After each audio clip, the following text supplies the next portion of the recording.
Barrister রুমিন ফারহানা সদ্য অনুষ্ঠিত ত্রয়োদশ জাতীয় সংসদ নির্বাচনে স্বতন্ত্র প্রার্থী হিসেবে নির্বাচিত হলেন ব্রাহ্মণবাড়িয়া ২ আসন থেকে। প্রিয় দর্শক, আসসালামু আলাইকুম এবং অফুরন্ত শুভকামনা সবার জন্যে। ব্যারিস্টার রুমিন ফারহানা বরাবরই আলোচনায় থাকেন কোনো না কোনোভাবে। তো নির্বাচনের আগে আগে দলের সঙ্গে মতদ্বৈততা তৈরি হওয়ায় তার আর দলে থাকা হলো না। ফলে তিনি স্বতন্ত্র প্রার্থী হিসেবে নির্বাচন করলেন এবং বেশ ভালোভাবে নিজের যোগ্যতা এবং উপস্থিতির প্রমাণ দিলেন, শক্তভাবে। খুব সহজ ছিল না তার স্বতন্ত্র প্রার্থী হিসেবে জিতে আসা, কারণ বিএনপি তার দল, যেই দলটি তিনি বহু বছর ধরে করেছিলেন এবং যেই দলের তিনি ছিলেন আন্তর্জাতিক বিষয়ক সহসম্পাদক। তো সেই দল সর্বশক্তি প্রয়োগ করেছিল রুমিন ফারহানাকে হারাবার জন্যে, কিন্তু হয়নি। রুমিন ফারহানার যোগ্যতার প্রমাণ দিয়ে জিতে আসলেন সে আসন থেকে। তো গতকাল তিনি আবার নতুন করে আলোচনায় আসলেন রুমিন ফারহানা। গতকাল আমরা দেখলাম ত্রয়োদশ জাতীয় সংসদ নির্বাচনের শপথ অনুষ্ঠান হলো সংসদ ভবনের দক্ষিণ প্লাজায়, এবং শুধু সেটি না, একই দিনে অনুষ্ঠিত হলো গণভোট, হ্যাঁ না ভোট।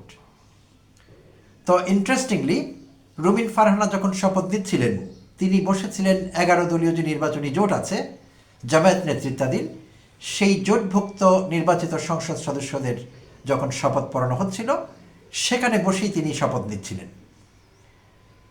তো এক পর্যায়ে যখন সংসদ সদস্য হিসেবে শপথ নেওয়া শেষ হলো, রুমিন ফারহানা সেকেন্ড ফেজটির জন্য অপেক্ষা করলেন না, তাকে বেরিয়ে যেতে দেখা গেল। অর্থাৎ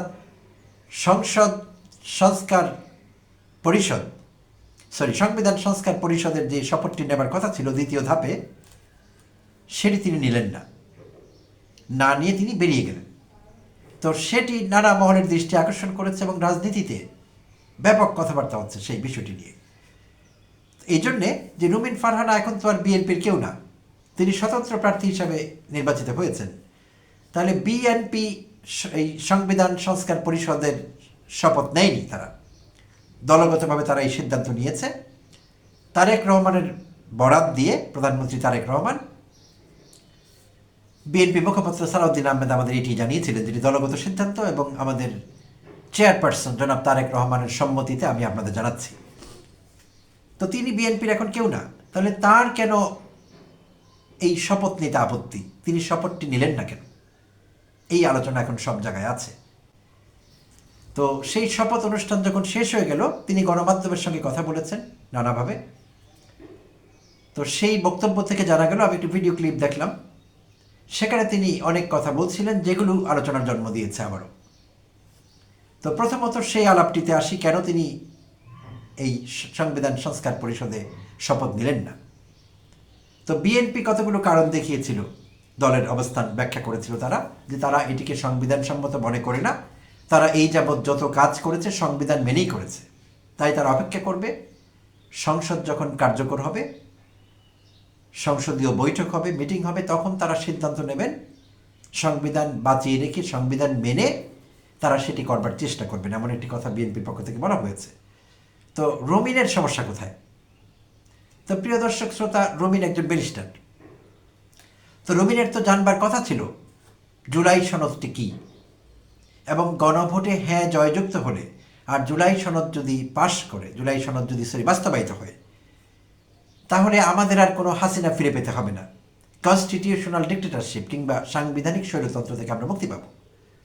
প্রধানমন্ত্রী আর দানব হয়ে উঠতে পারবেন না, কারণ জুলাই সনদ বাস্তবায়ন হয়ে গেলে চেকস অ্যান্ড ব্যালেন্স সেখানে থাকবে, রাষ্ট্রপতি এবং প্রধানমন্ত্রীর ক্ষমতায় ভারসাম্য থাকবে। যে কোনো সময় ইচ্ছে মতো দলগুলো বা সরকারি দল সংবিধান পরিবর্তন করতে পারবে না, শুধু নিম্নকক্ষ থেকে হবে না, উচ্চ কক্ষের সেনেট সেটা আটকে দেবে যদি মেজরিটিতে সেটি উতরে আসতে না পারে। তো অনেক কিছুই, বিচার বিভাগ সম্পর্কে আলাদা সচিবালয় তৈরি হয়েছে সুপ্রিম কোর্টের, এই সব কিছু মিলিয়ে একটি চমৎকার বন্দোবস্ত আছে এই জুলাই সনদে। তো ব্যারিস্টার হিসেবে রুমিন ফারহানার এগুলো জানবার কথা।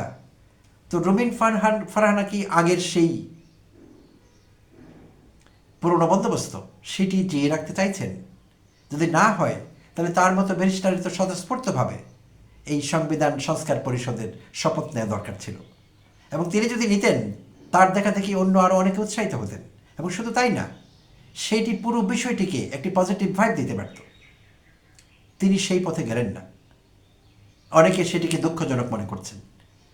কী কারণে রুমিন ফারহানা জুলাই সনদ বাস্তবায়ন চান না এবং পুরনো বন্দোবস্ত টিকিয়ে রাখতে চান, এই প্রশ্নটি বড় হয়ে দেখা দিয়েছে বিভিন্ন মহলে।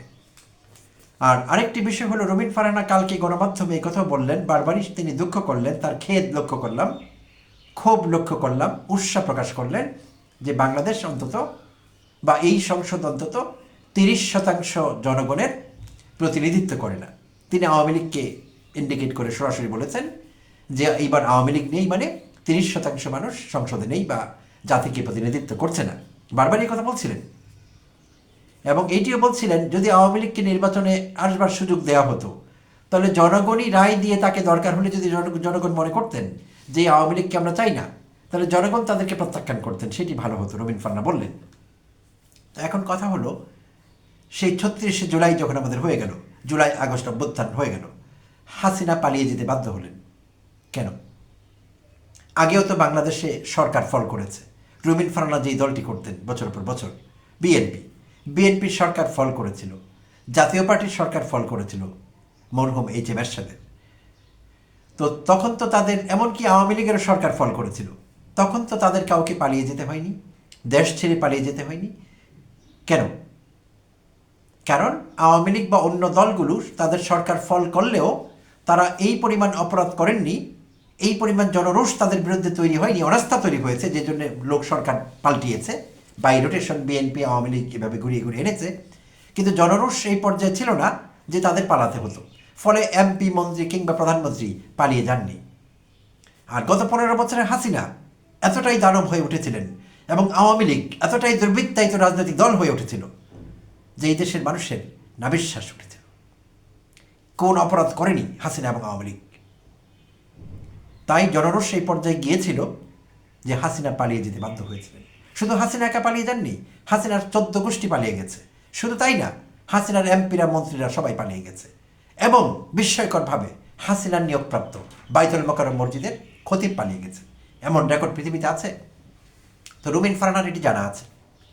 তো রুমিন ফারহানা যেহেতু প্রশ্ন তুললেন যে আওয়ামী লীগ যদি নির্বাচনে আসতে পারতো, জনরায় প্রত্যাখ্যাত হতো এবং সব কিছু ঠিক থাকতো, এটি কি সত্যি?